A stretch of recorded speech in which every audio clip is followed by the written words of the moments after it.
Hello, my name is Shelby Wilder, and I'm going to be doing my presentation on language and gender. I know that this presentation is kind of different than how we imagine doing it in class, so I'm going to put a voice recording on every slide and then click on that voice recording, and hopefully everything will work out.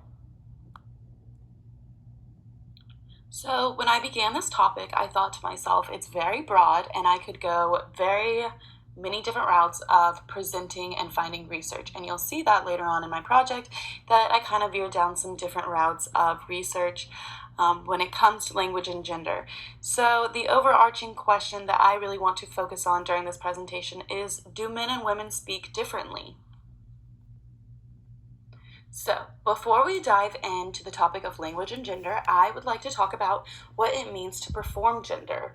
As we all know, we are born with a biological sex, and because of society, as a result, we are conditioned to learn how to perform our gender, quote unquote. I'm doing air quotes around perform.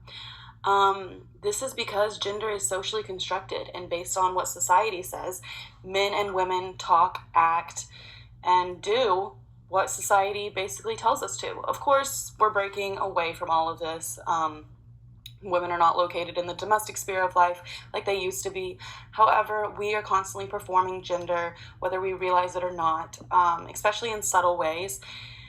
According to How English Works, our book that we read at the beginning of the year, the authors were saying that we perform gender so subtly. It can be things like how we check our fingernails, or how we carry our books, or even how we check the bottom of our shoe. So this is actually a quote that I pulled from How English Works, and it says, "It is important to remember that men and women don't naturally speak differently. If they speak differently, it is because they learned how to make that gender distinction." Again, this goes along with gender being a social construct, and we learn how to make that gender distinction based on society.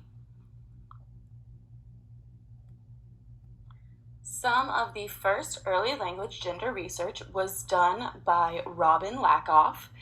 She wrote a book called Language in a Woman's Place, and she wrote this book in 1975. She described the following as women's features: hedges, which a hedge could be considered, quote unquote, saying sort of, kind of, it seems like you're awfully mad at me, things like that. Super polite forms, tag questions. I did not know what a tag question was, but tag questions are, for example, John is here, isn't he?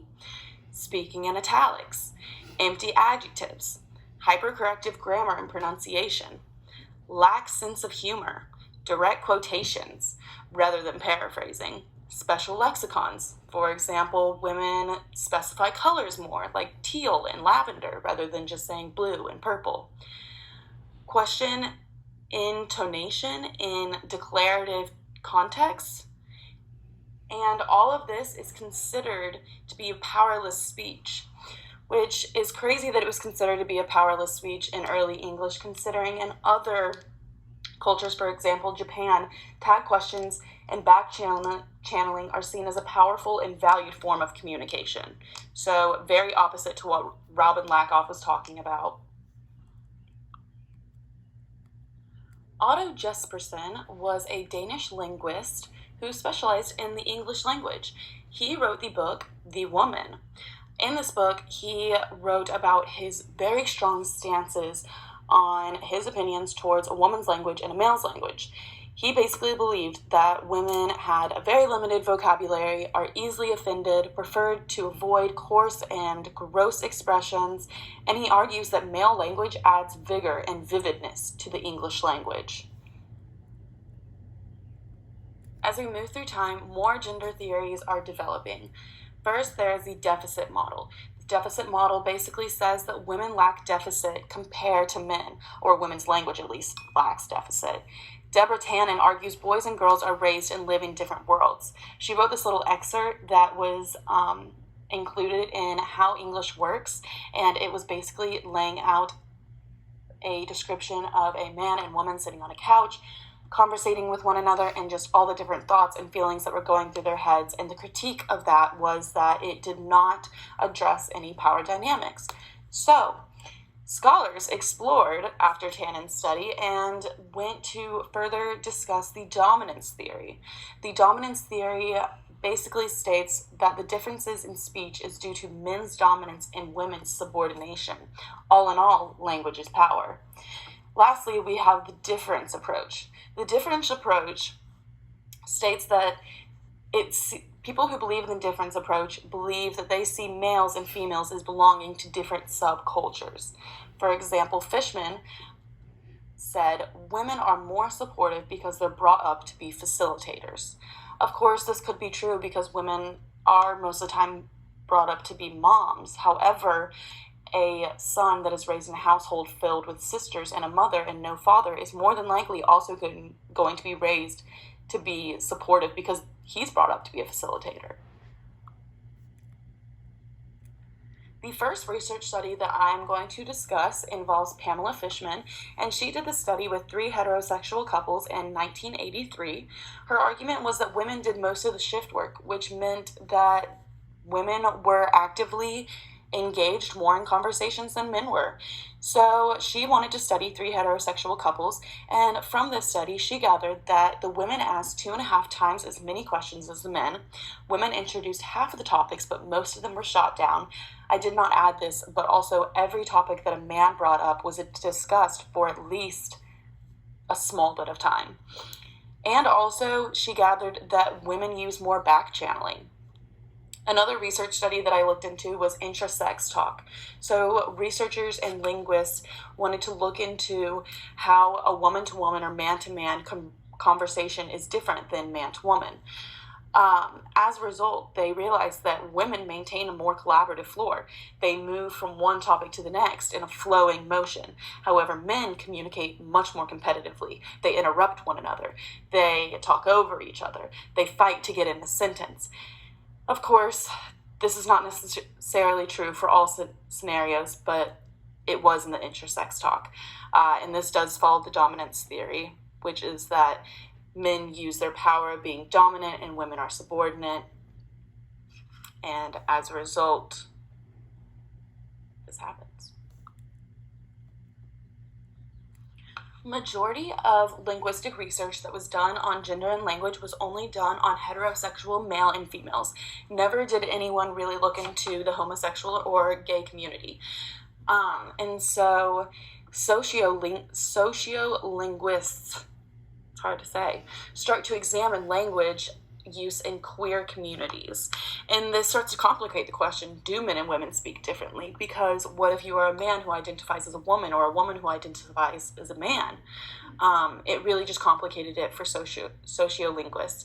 So Rusty Barnett, he studied African-American drag queens, and he started observing how they, quote-unquote, construct and maintain their identities. Some of the stereotypical examples that Rusty Barnett was following to see if they used in their construction of their identity was hypercorrect pronunciation, a high-low pitch contour. For example, fabulous. Code shifting and style shifting are very important for the queer community because majority of how they speak is a mixture of what society says of how a man should speak and how a woman should speak. It's just kind of a mixture of the two. Gender is a super important part of identity, and that is something that has just been solidified even more as an idea as I've done this project. Following up with that last slide, I just wanted to include this quote because I think it's a really important reminder. It says, "There is no such thing as gay or lesbian language. To say that some self-identified gay men and lesbians may sometimes use language in certain ways in certain contexts is not the same as saying that there is a gay or lesbian language." And I really liked this quote, and I just wanted to pull it out of the text because so often I hear, oh, he talks so gay, or she sounds like a lesbian, and there is no gay or lesbian language, and so someone cannot talk gay technically, which is something that is such a common misconception. So often do I hear, oh, I know he's gay because he talks like he's gay, and it's just wrong. So, as a way to further investigate gender and language, I wanted to look into language variation and the effects that gender has on it.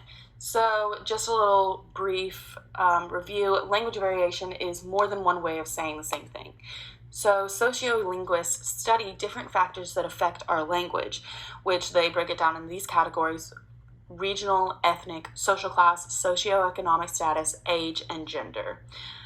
This is an example that I pulled from the text. It says, for example, the northern city's vowel shift is currently affecting many of the vowels of speakers in Midwestern urban areas. This rotation of vowels means that many Detroiters, and Chicagians say, for example, beg or big instead of bag, and hat for hat. I have a really bad accent. This was a study done on language variation to see how gender affects language variation. There were 8 African American speakers in rural South Carolina that were being examined, and linguists were examining the differences between speakers on the mainland and on the river island, which was accessible only by boat. The findings showed that women from the island communities used more quote-unquote standard forms than men on the islands and women on the mainlands. The proposed explanation is that the island women worked outside of the island, therefore attracting white-collar jobs. White-collar jobs meaning that these were the top high-end jobs where they needed to know how to verbally speak and use quote-unquote standard forms. So their families were much more likely to send their daughters off to get a better education than their sons. Men, on the other hand, were offered more blue-collar jobs, as in physical manual labor. Therefore, they really didn't need to learn these standard forms and were not properly educated.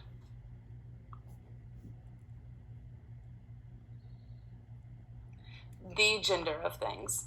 So, Old English was spoken by Anglo-Saxons, and Anglo-Saxons are Germanic inhabitants of England. Old English was spoken mainly between the 5th and 11th century, and it was around the 1200s when English had no longer used grammatical gender. Grammatical gender is a specific form of noun class systems, meaning that all nouns carry gender. Grammatical gender is still seen in modern German and other Romance languages such as French and Spanish. There is an example of how a chair is a feminine noun and a hat is a masculine noun, but I have no idea how to speak French, so I'm not going to attempt. After the 11th century, Old English was no longer focusing on grammatical gender, but rather employing natural gender, which means that inanimate objects are neuter, masculine, or feminine. Gender is only described now in modern English with reference to gendered pronouns. For example, he, she, it, him, her. It's all based on our biological sex. The pronoun of choice when referring to inanimate nouns is she, which I will get further into a few slides down. Quote, in traditional West Country dialects, neuter pronouns are traditionally only employed for mass nouns, while count nouns trigger masculine forms.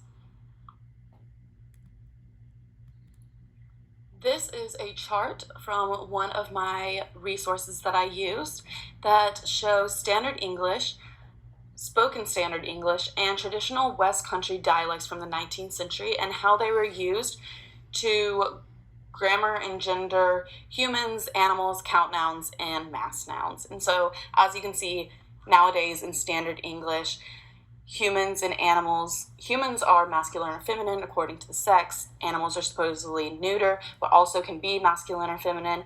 Count nouns, boats, countries can also be feminine. And mass nouns, neuter, if anything else, than feminine abstract nouns. However, in contrast, traditional West Country dialects in the 19th century, humans were still masculine or feminine, but animals were generally masculine. Count nouns were masculine, mass nouns were neuter, and abstract nouns were neuter. This is a chart to follow up the last slide and is just discussing inanimate objects and their common pronouns during modern English. So this is how we would refer to things present day. The tide and the time is always referred to as he. It's always a masculine, inanimate object. Seasons are masculine. In Old English, all the seasons were masculine. Boats, ships, and vehicles. When it's personal, the pronoun is she. When it's non-personal, it is it. But majority of boats, ships, and vehicles follow the feminine pronouns. Animal reference. The dilemma is it or a gendered pronoun? The sun and the moon, modern English, adapted Latin and Romance genders. El sol, the sun, is masculine. Luna, moon, is feminine. However, in Germanic language, sun and moon, both of them are masculine. And then lastly, the weather. She, when non-referential. Masculine pronoun, Shetland grammar. He's a cowl day. Thank you so much for taking the time to watch my presentation. I thoroughly enjoyed your class this last semester, and I hope that we get to meet again in the future.